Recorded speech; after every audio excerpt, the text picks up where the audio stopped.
नमस्कार, बहुत स्वागत है आपका TV9 भारतवर्ष पे। मैं हूं आपके साथ विपिन चौबे। 5 बज चुके हैं। आज भारत की बड़ी खबरें और वायरल तस्वीरें सच की कसौटी पर परखी जाएंगी। वायरल से लेकर वेरीफाइड का हर खबर का हिसाब होगा न्यूज काउंटर पर। और आज का न्यूज काउंटर कुछ खास है क्योंकि न्यूज काउंटर की शुरुआत और पहली खबर जो है वो पीओके से। पड़ोसी मुल्क पाकिस्तान में एक बार फिर से मारकाट मची हुई है। पाकिस्तान के अवैध कब्जे वाले कश्मीर यानी पीओके में आजादी की आग भड़क चुकी है और इस महासंग्राम को कुचलने के लिए पाकिस्तानी फौज ने कत्लेआम मचा दिया है। जनरल आसिम मुनीर के जल्लादों ने निहत्थे कश्मीरियों पर अंधाधुंध फायरिंग की है। रावलकोट से लेकर मुजफ्फराबाद तक की सड़कें बेगुनाहों के खून से लाल हो चुकी हैं। आप तस्वीरों में देख सकते हैं कि पाकिस्तानी आर्मी सीधे निहत्थों पर फायरिंग कर रही है। प्रदर्शनकारियों को सीधे गोली मारी जा रही है, लोगों पर लाठियां बरसाई जा रही हैं।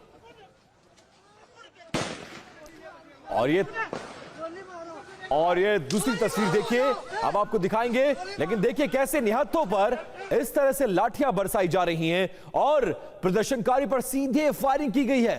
भागता हुआ प्रदर्शनकारी आर्मी की गोली के टारगेट पर था। रेंजर्स की गोली से शख्स नीचे गिर पड़ा और पीओके में पाकिस्तानी हुकूमत और उसकी फौज का असली खूनी चेहरा एक बार फिर से देखिए दुनिया के सामने है। और यह चेहरा बेनकाब हो चुका है। आपने बुनियादी अधिकारों, आटे और बिजली की सब्सिडी के लिए आंदोलन कर रही जनता पर पाकिस्तानी रेंजर्स और सेना ने बर्बरता की सारी हदें पार कर दी।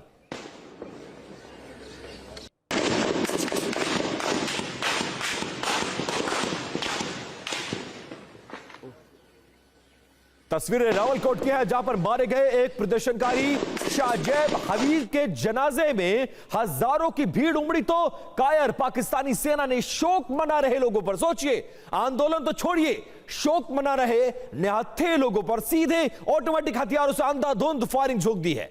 चारों तरफ सिर्फ चीख है, पुकार है, मातम है और सड़कों पर लाशों के ढेर। 11 से ज्यादा लोग कैसे मारे गए हैं उसकी तस्वीर है आपके सामने।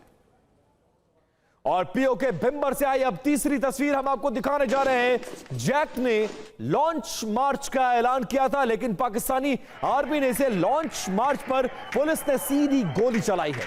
यह तस्वीर पाकिस्तान की आर्मी की बेरहमी का सबसे नया सबूत है। सरेंडर करने वाले प्रदर्शनकारियों पर भी फायरिंग की गई। फायरिंग के दौरान प्रदर्शनकारी जान बचाकर भागते नजर आए हैं। कश्मीरी प्रदर्शनकारियों को तितर बितर करने के लिए आंसू गैस या फिर वाटर कैनन का इस्तेमाल नहीं किया बल्कि पाकिस्तानी रेंजर्स ने सीधे लोगों की छाती को चुना, उसको टारगेट किया और सिर को निशाना बनाकर गोलियां दागी। इस अंधाधुंध गोलीबारी में कई लोगों की ऑन द स्पॉट मौत हो गई और दर्जनों लोग गंभीर रूप से घायल हैं जिनका इलाज अस्पताल में चल रहा है।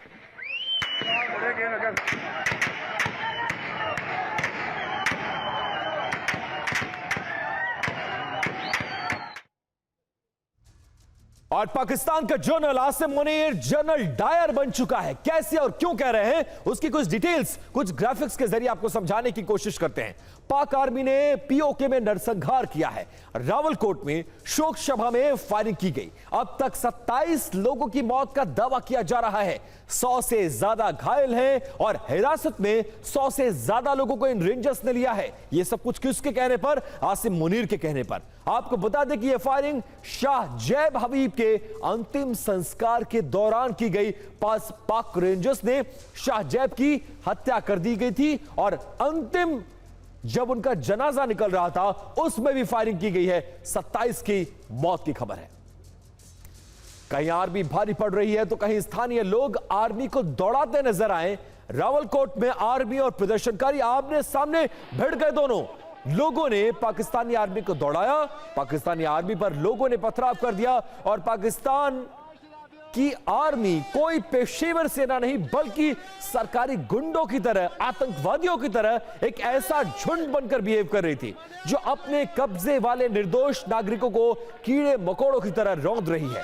15 से 20 हजार पैरामिलिट्री सैनिक और रेंजर्स की फौज को झोंककर इंटरनेट की बत्ती गुल करके क्या जनरल आसिम मुनीर इस खौफनाक सच को दुनिया की नजरों से छिपाने की कोशिश कर रहे हैं।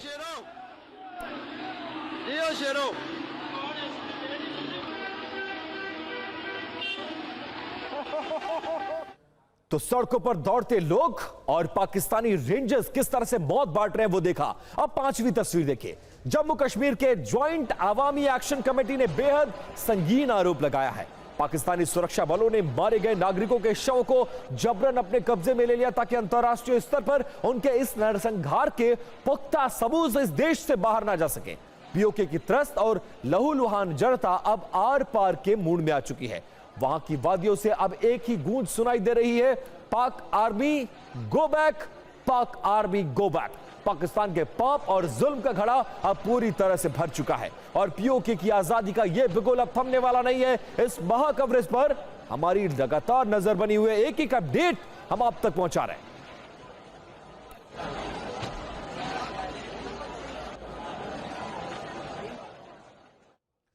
और पीओके में बगावत की जो आवाज उठ रही है, अब उसको सुनाने वाली एक रील सुनिए जो कि हमारे प्रोड्यूसर लोकेश ने बनाई है।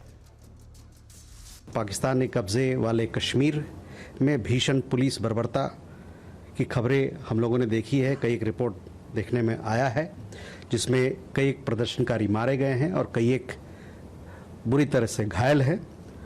हम उम्मीद करते हैं कि अंतर्राष्ट्रीय समुदाय पाकिस्तान को अपने दुष्कर्मों और अत्याचारों के लिए जवाबदेही ठहराएगा।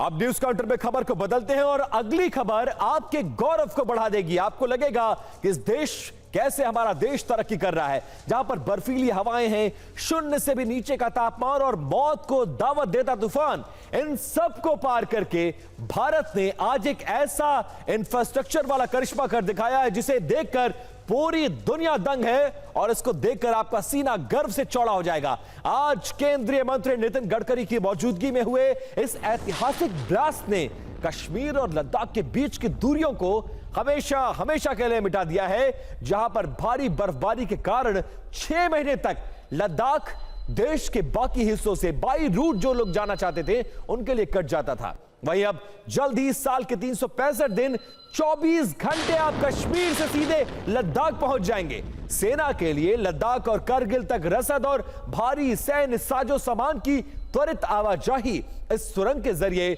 सुनिश्चित होगी, जिससे हमारी सीमा सुरक्षा को एक अचूक और ताकतवर कवच मिल गया है।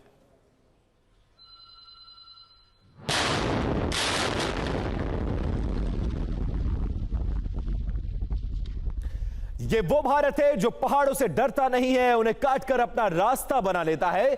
जहां 6000 करोड़ रुपए की लागत से बन रही यह सुरंग न सिर्फ सामरिक सुरक्षा को मजबूत करेगी बल्कि लद्दाख के युवाओं के लिए रोजगार के नए द्वार खोलेगी और टूरिज्म को पंख लगाएगी। अब जोजिला सुरंग का जो ब्रेक थ्रू है वो ब्लास्ट किया था, जो अभी आपने देखा, इसको जरा डिकोड करता हूं और आपको डिटेल बताता हूं कि ये जोजिला टनल हमारे लिए कितनी इंपॉर्टेंट है। आज तमाम केंद्रीय मंत्री एलजीस की मौजूदगी में, सीएम की मौजूदगी में कैसे इसको ब्लास्ट किया गया और इस ब्रेक थ्रू जो होता है वो क्या होता है, जरा वो जानिए। ब्रेक थ्रू का मतलब जो है पहाड़ में आर पार वाला रास्ता उसको खोलना, जो एक पड़ाव था उसको पार कर लेना। पहाड़ के दोनों सिरों को एक साथ खुदाई की प्रक्रिया, बीच में दोनों रास्ते आपस में जहां पर मिलते हैं वो ब्रेक थ्रू कहलाता है और आज उसी ब्रेक थ्रू को ब्लास्ट किया गया है।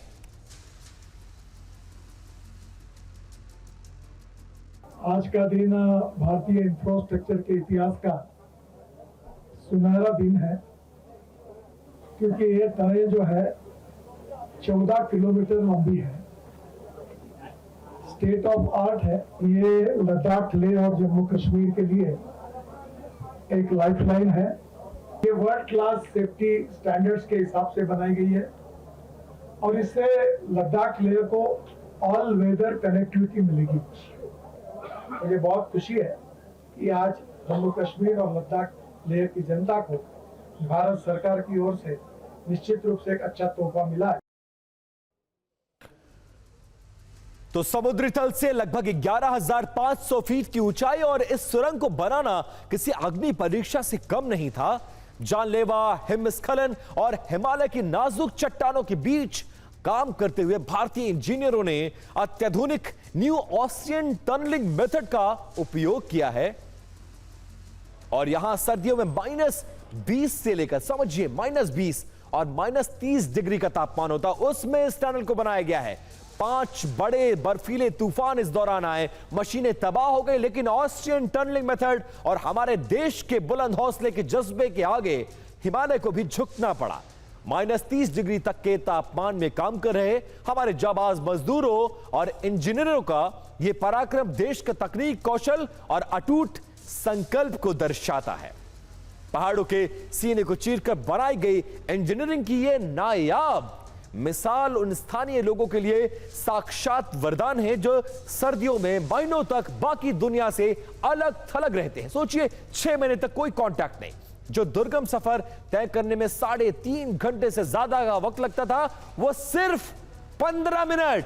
सोचिए 3.5 घंटे कहां और कहां पर सिर्फ 15 मिनट। जोजिला टनल का यह प्रोजेक्ट मात्र एक सुरंग नहीं बल्कि नए और सशक्त भारत की बुलंद तस्वीर है।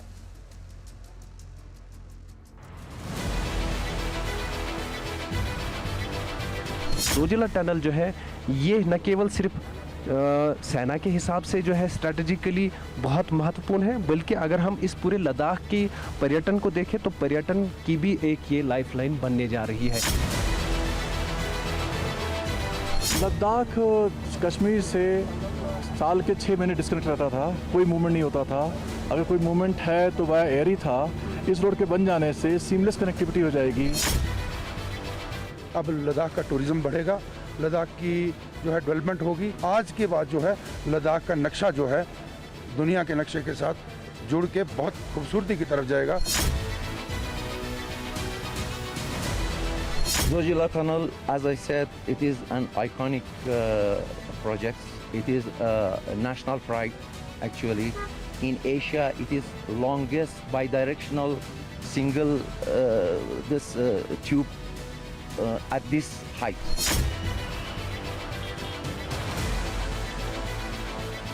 पिछले 60-70 सालों का जो ख्वाब है उसका ख्वाब का ताबीर होने जा रहा है। जोजिला टनल में ब्रेक थ्रू ब्लास्ट के बारे में आपने जाना, अब इसकी खासियत भी जान लीजिए। टनल की चौड़ाई लगभग 9.5 मीटर है। कुछ डिटेल्स और ग्राफिक्स हैं। उसकी ऊंचाई की बात करें तो 7.57 मीटर, परियोजना की लंबाई 30.894 किलोमीटर है। टनल की लंबाई की बात करें तो टनल लगभग 13.153 किलोमीटर लंबा है, जबकि ऊंचाई पर निर्माण जो है वो 11,578 फीट है। काम जारी। 1 अक्टूबर 2020 से इसके काम को शुरू किया गया।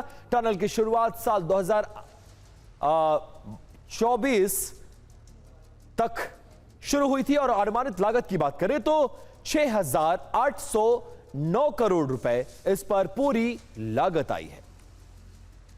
और TV9 पहला टीवी चैनल है जो जोजिला टनल के पूर्वी पोर्टल से पश्चिमी पोर्टल तक सुरंग के रास्ते गया है।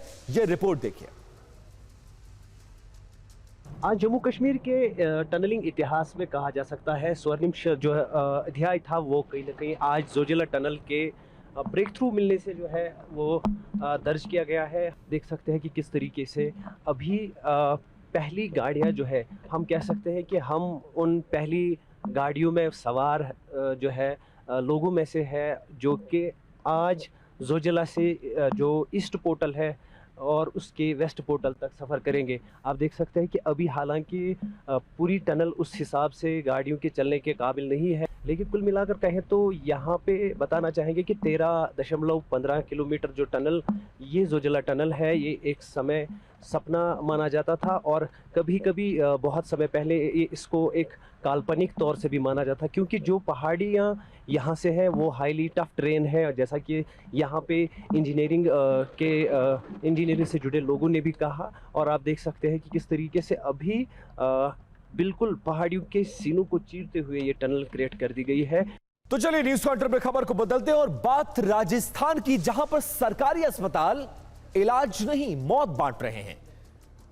सरकारी अस्पताल अब इलाज के नाम पर मौत का कारोबार कर रहे हैं। राजस्थान के स्वास्थ्य महकमे की हकीकत को दिखाने वाली एक ऐसी खौफनाक दास्तान बीकानेर के सबसे बड़े पीबीएस अस्पताल से सामने आई है, जिसने पूरे सूबे की चिकित्सा व्यवस्था को आईसीयू में लाकर खड़ा कर दिया है। यह अस्पताल और इस अस्पताल का मैटरनिटी वार्ड में खुशी का माहौल उस समय मातम और चीखों में तब्दील हो गया जब सिजेरियन डिलीवरी कराने आई 6 मासूम महिलाओं की किडनी अचानक एक के बाद एक फेल हो गई। पीड़ित परिवारों का कलेजा फट रहा है और उनके आरोप सीधे अस्पताल प्रशासन के सीने पर वार कर रहे हैं। परिजनों का साफ कहना है कि डिलीवरी के बाद ब्लीडिंग रोकने के लिए जो इंजेक्शन और हैवी फ्लूइड दिए गए वो या तो एक्सपायर्ड थे या फिर जहरीले थे, वरना ऐसा कैसे हो सकता है कि एक ही अस्पताल में एक ही तरह से 6 डिलीवरी कराई गई और 6 को 6 सेम सिम्टम्स नजर आए हैं। आशंका यह जताई जा रही कि ऑपरेशन थिएटर के उपकरणों को स्टेरलाइज नहीं किया गया था, जिससे सीधे बैक्टीरिया ने महिलाओं के नाजुक अंगों पर हमला बोल दिया। और पीड़ित महिला के परिजन ने पूरी कहानी बयां की है। क्या कुछ है पूरा मामला, जरा परिजनों की जुबानी सुनिए। इंजेक्शन था या कुछ भी, हमें ये चीज नहीं बताएगी। हमने 50 बार पूछा इनसे, फिर यहाँ बुलाया गया, डॉक्टर आते हैं, एक बोलता है खाना दो, एक बोलता है मत दो। ये क्या मतलब होता है? 10 डॉक्टर बैठे हैं यहाँ पे, हम इसलिए बैठे गए यहाँ पे। मैं यहाँ पे लेके एकदम सही थी, फिर बोला ये इन्फेक्शन, हम इसलिए यहाँ बैठे गए, इतने टाइम से यहाँ बैठे हम। तो ये यहाँ लाने के बाद में गुर्दे इन्फेक्शन हो गया, वो इन्फेक्शन ये यहाँ लाते ही हो गया। क्या पहले नहीं था? यहाँ पहले बिल्कुल सही थी, कुछ भी नहीं था। यहाँ लाने के बाद में ये सब हुआ है। हम 3 तारीख को यहाँ आए थे, उसी दिन 3 तारीख को 4 तारीख को सही थे, उसके बाद में दिक्कत हो गई है। अब थोड़ा थोड़ा सुधार है, अब इसका क्या भरोसा कितना सुधार हो, कितना। अभी ये बोल रहे हैं इनकी वापस दिक्कत हो गई, हम क्या करेंगे फिर? ये सचमुच खतरनाक है। डॉक्टर तो जिंदगी बांट रहे हैं, यहां तो मौत दे रहे हैं। वेंटिलेटर पर जिंदगी है, डायलिसिस से उम्मीद किए। पूरी कहानी अब आपको डिकोड करने जा रहे हैं। सी सेक्शन सर्जरी के बाद तबीयत बिगड़ने लगी उन महिलाओं की जिनकी डिलीवरी थी। पेशाब के रुकने, किडनी फेल होने की समस्या सामने आई। सभी महिलाओं को प्लेटलेट्स काउंट्स भी लगातार डाउन होता रहा और सभी महिलाओं की उम्र सोचिए सिर्फ 20 साल से लेकर 27 साल के बीच की ये महिलाएं हैं। महिलाओं की 10 से 15 दिन पहले डिलीवरी हुई और सबको सेम सिम्टम्स आए हैं। आशंका है कि ब्लीडिंग रोकने के लिए जो इंजेक्शंस दिए गए वो या तो एक्सपायर्ड थे या फिर ऑपरेशन से पहले उपकरणों को स्टेरलाइज नहीं किया, जिसके बाद इंफेक्शन हुआ और सबकी किडनी डैमेज हो गई है। अब डॉक्टरों की टीम इस पूरे मामले पर जांच वाला मरहम लगा रही है, लेकिन क्या जांच से यह किडनी ठीक हो जाएगी, यह सबसे बड़ा सवाल है। पहली बात तो 6 पेशेंट नहीं है, हमारे पास 5 पेशेंट आईसीयू में एडमिट है और 5 पेशेंट में एक पेशेंट जो प्रीति करके है वो तो 15 मई से एडमिट है और उसके मल्टीपल प्रॉब्लम्स है और हेल्प सिंड्रोम कहते हैं इसको, उसकी वजह से एडमिट है, ठीक है ना। और उसका थोड़ा सा स्थिति गंभीर है लेकिन अभी अंडर कंट्रोल है। 15 मई 2026 से ये 5-6 पेशेंट हमारे पास आए हैं। अमूमन 2 से 3 पेशेंट हर महीने इस तरह की एक्यूट किडनी इंजरी और पोस्टमार्टम हेमरेज के तो आते ही हैं, पर वो रिकवर करके चले जाते हैं। इस बार थोड़ा रिकवरी में डिले ज़रूर है, पर मुझे उम्मीद है कि ये भी रिकवर कर जाएंगे। कोई इंजेक्शन गड़बड़ है, क्या है मामला? इंजेक्शन की जहाँ तक बात ही देखिएगा, 35 डिलीवरी होती है, सबको इंजेक्शन देते हैं।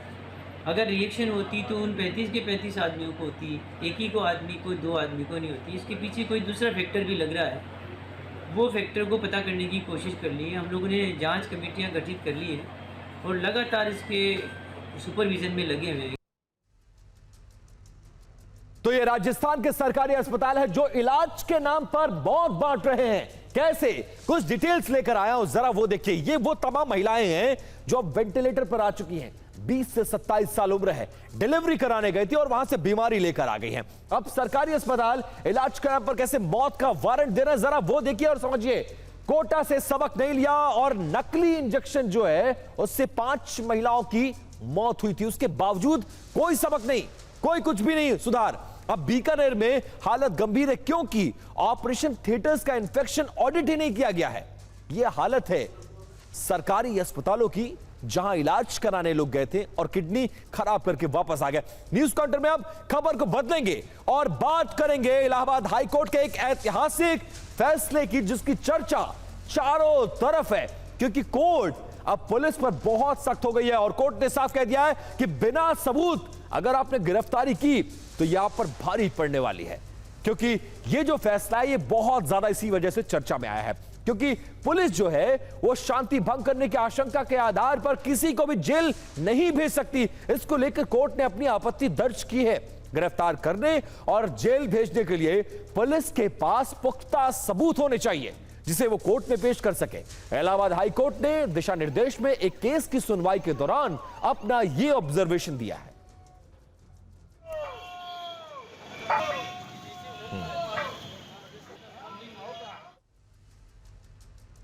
अब यूपी पुलिस की कार्यशैली पर इलाहाबाद हाई कोर्ट ने क्या टिप्पणी, क्या आदेश दिया है, जरा वो जानिए।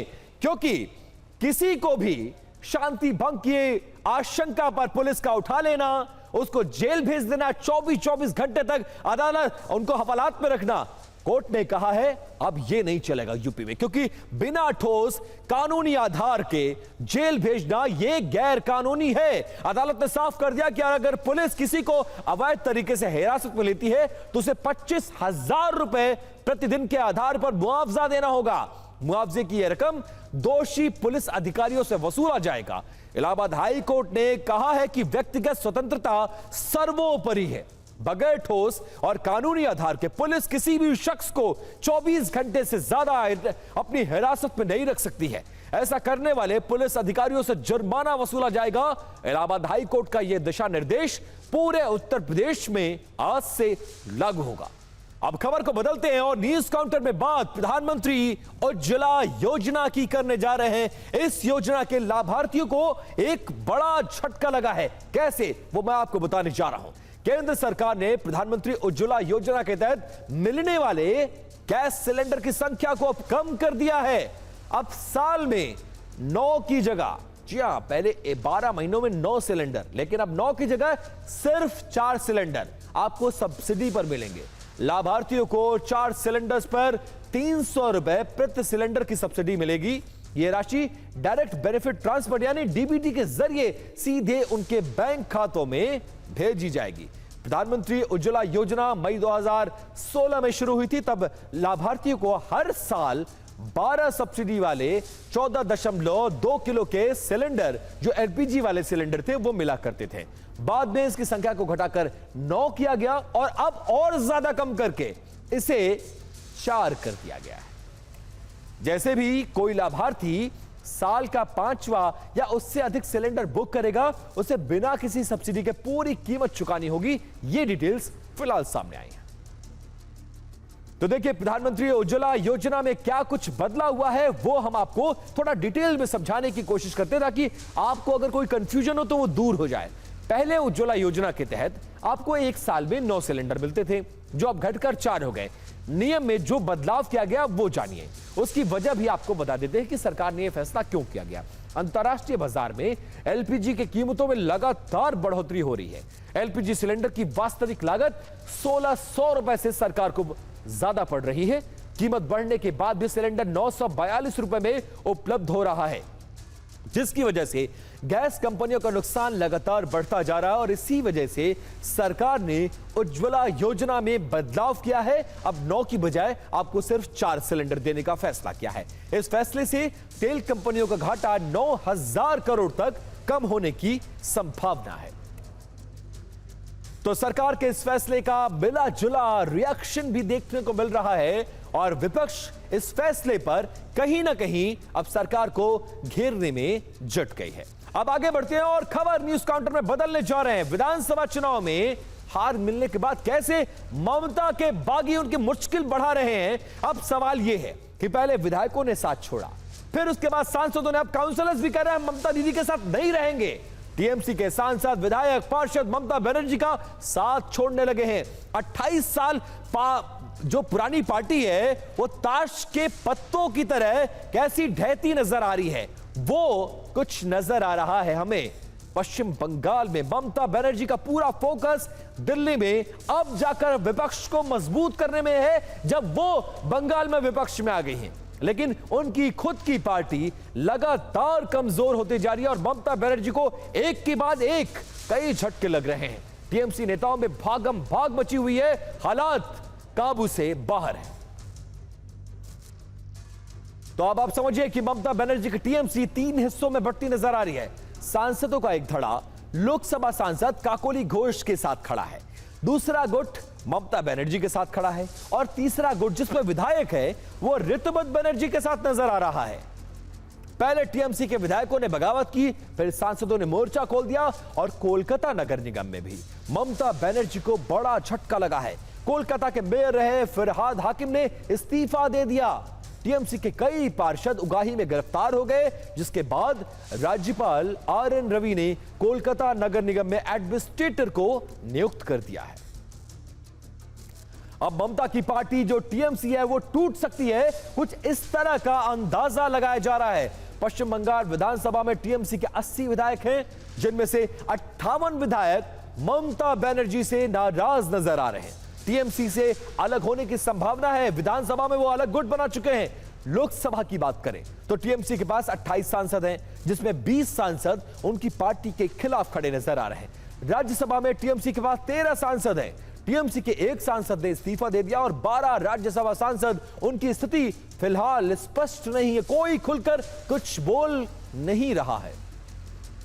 अब देखिए, गद्दार कहने पर टीएमसी सांसद काकोली घोष भड़क गई हैं। कल्याण बनर्जी ने ऐसे सांसदों को गद्दार कहा है जो ममता बनर्जी का साथ छोड़ चुके हैं। उन्होंने कहा कि ममता बनर्जी के साथ, टीएमसी के साथ शुरुआती दिनों से वो जुड़ी हुई थी, लेकिन नीति के स्तर पर, पॉलिसी के स्तर पर कई गलत फैसले हुए जिसके खिलाफ वो खड़ी हुई हैं।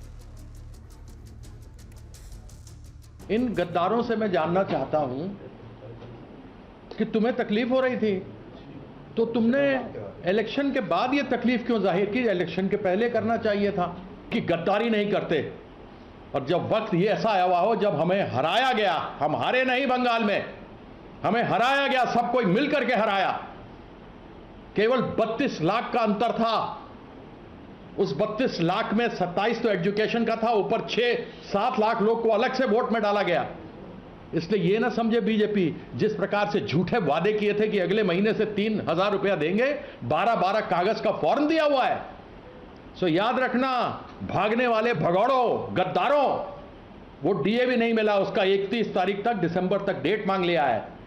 याद रखना कि 29 के अंदर साफ हो जाएगी बीजेपी, केंद्र में भी साफ होगी और बंगाल में भी साफ होगी। आगे चल के पता चलेगा कि क्या होगा।